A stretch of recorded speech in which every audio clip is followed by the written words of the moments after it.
Millionaire sees a Blackstreet kid wearing his missing daughter's necklace. What happens next will shatter his world. The traffic light on Fifth Avenue had never felt this long. Robert Anderson, a 45-year-old millionaire CEO, drummed his fingers on the steering wheel of his sleek black Mercedes. Manhattan's chaos blurred around him, until one detail made his heart slam to a stop. A young black boy, maybe 12 years old, was weaving between idling cars, selling candy. But that's not what sent chills down Robert's spine. Around the boy's neck dangled a necklace, a silver chain with a diamond-encrusted butterfly pendant. The exact one Robert had custom-made for Sophie, his daughter, the one who vanished 4 days ago, without a single trace. Before his brain could catch up, Robert flung his car door open. "Hey, kid, wait." The boy, Marcus, though Robert didn't know that yet, darted. Not from guilt, but survival. On the streets, when a wealthy white man starts shouting, it's rarely good news. "Please, I'm not here to hurt you. It's about the necklace." Robert chased him, ignoring furious honks and screeching brakes. "Where did you get it?" Marcus froze halfway down the block, breathless. His guarded brown eyes scanned Robert like a predator weighing threat levels. "I didn't steal nothing, sir. Swear on my life." "I believe you," Robert replied, voice cracking. "That necklace, it belonged to my daughter. She's missing." Marcus hesitated. This man's tone, it wasn't angry. It wasn't blaming. It was broken. "I found a girl," he finally muttered. "In the Bronx. Hiding. She was hurt bad. She gave me this to find her dad." Robert's world tilted. "Where? Where is she?" "I stayed with her 3 days. She's alive, but..." Marcus bit his lip. "She told me who did it. And sir, this wasn't some random kidnapping." Goosebumps erupted on Robert's arms. For days of begging the police, paying investigators, offering rewards, none of them had gotten this. And it wasn't a detective. It was a boy no one else even saw, who found his child. "Take me to her. Now." Robert grabbed his car keys. "Wait," Marcus said, scanning the street like they were being watched. "Before I show you, you need to know something." He leaned in closer. "I saw who left her there. And if I'm right, this whole thing, it was meant to ruin you too." Robert froze. "What are you saying?" Marcus met his eyes. "It was someone she trusted. Someone you trust." I heard his voice. He planned every step. This wasn't just about hurting her. It was about destroying you. If your pulse is pounding, don't look away.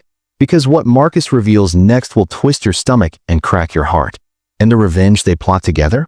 It's more shocking than anything a courtroom could ever deliver. They took the subway. The car was too risky.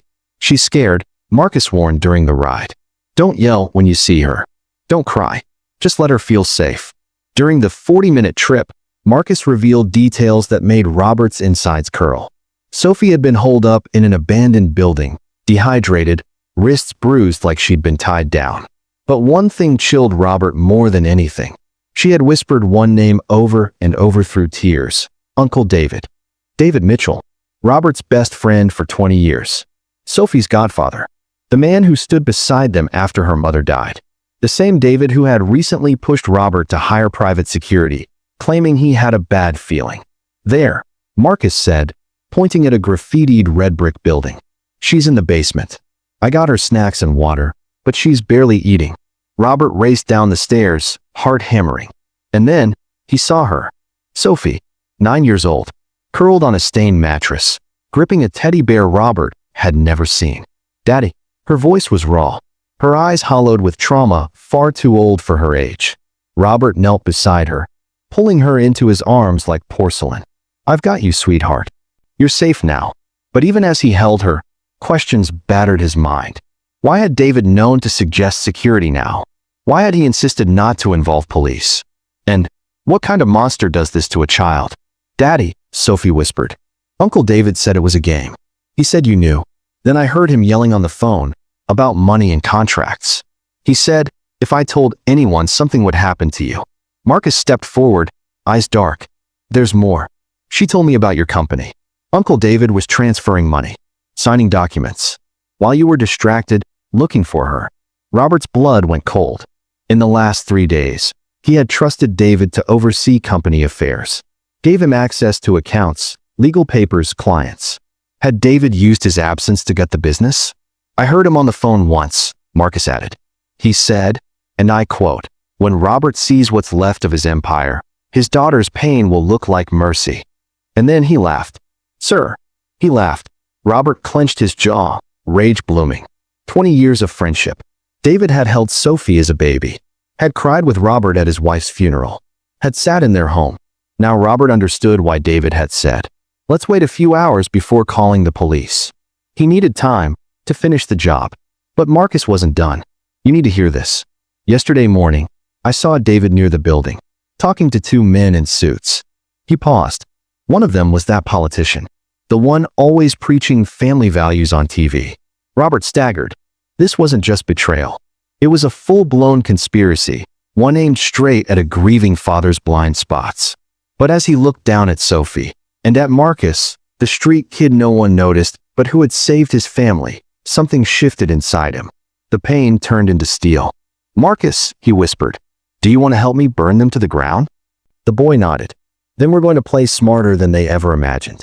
Because they forgot one thing. I didn't build an empire by being weak. And now, I'm coming for everything." Tuesday arrived under a heavy, gray sky, like the heavens themselves were bracing for the storm about to erupt around David Mitchell.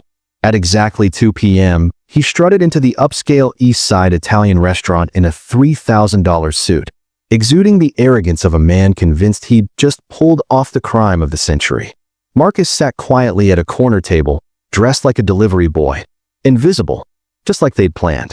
The microphone sewn into his jacket picked up every word, transmitting the live feed directly to Elena, who was parked 2 blocks away in a surveillance van. "Gentlemen," David grinned, clinking glasses with Congressman Harrison and Detective Murphy. "Today we toast our victory." What he didn't know was that Robert had spent the last 48 hours turning this private lunch into a live public takedown. 3 hidden cameras captured every angle. 2 undercover journalists waited outside. And a social media account with 200K plus followers was already broadcasting the whole thing. "50K for you, Harrison," David smirked, sliding over an envelope. "30K for Murphy. Good job burying the investigation." He chuckled darkly. Robert still thinks we're out looking for his kid. Pathetic. That's when Marcus calmly stood, walked up to their table. "Excuse me, gentlemen," he said politely, his tone soft, his presence commanding. "My name's Marcus, and I believe I have something that belongs to you." David's eyes narrowed. "Look, kid, I don't know who you think you are. I found Sophie." Marcus's voice sharpened, clear and cold. "And I heard everything you've said. Every word. And right now, the entire world is hearing it too." David's face went ghost white. What are you talking about?" Marcus smiled. Not the grin of a scared street kid, but the calm grin of someone who had just won a war. "Look around you. That woman pretending to read? She's an investigative journalist. The guy at the bar? Federal attorney. And those 3 who just walked in? FBI. Harrison tried to stand, but buckled at the knees. "That's impossible. We covered our tracks." "No," said a voice behind them. "You buried yourselves." Robert Anderson appeared, composed, flanked by Elena and 2 agents. "You underestimated a desperate father, a brilliant lawyer, and a street kid smarter than all of you combined." David jumped to his feet. "Robert, listen. You're not seeing this clearly. We're friends. 20 years. Friends don't kidnap friends' daughters," Robert said with ice in his voice. "They don't bleed their companies dry. And they sure as hell don't laugh about traumatizing a 9-year-old child." Elena dropped a thick file on the table. "David Mitchell, you are charged with kidnapping, extortion, fraud, conspiracy, and corruption of public officials." She turned to the others. "You too, gentlemen." But the real dagger came next. Marcus pulled out a tablet and held it up. "Oh, and in case you're wondering, this live stream already passed 500,000 views. And the comments." He turned the screen. #Justice for Sophie was trending globally. David Mitchell's name was synonymous with child abductor and corporate traitor. His company's stock had crashed 40% in 2 hours. His wife had publicly filed for divorce. Harrison started to panic. "My career, my kids, please." "Sophie has a family too," Robert said quietly. "Did you think about her when you sold her suffering for a paycheck?" Murphy tried to bargain. "I can flip. Give you names. Deals." Elena cut him off. "You had 2 decades to do the right thing. You chose silence.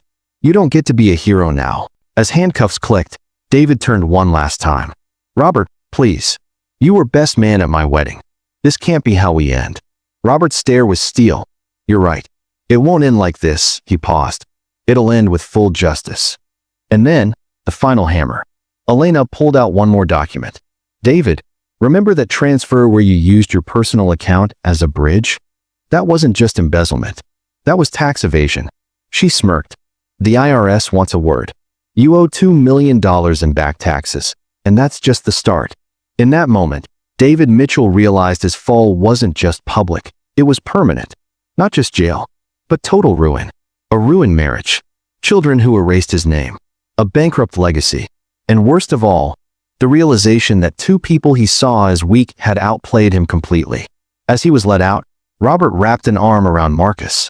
Outside, a crowd applauded the arrests live on stream. David muttered in disbelief. How? How did a street kid and a desperate man destroy me so completely?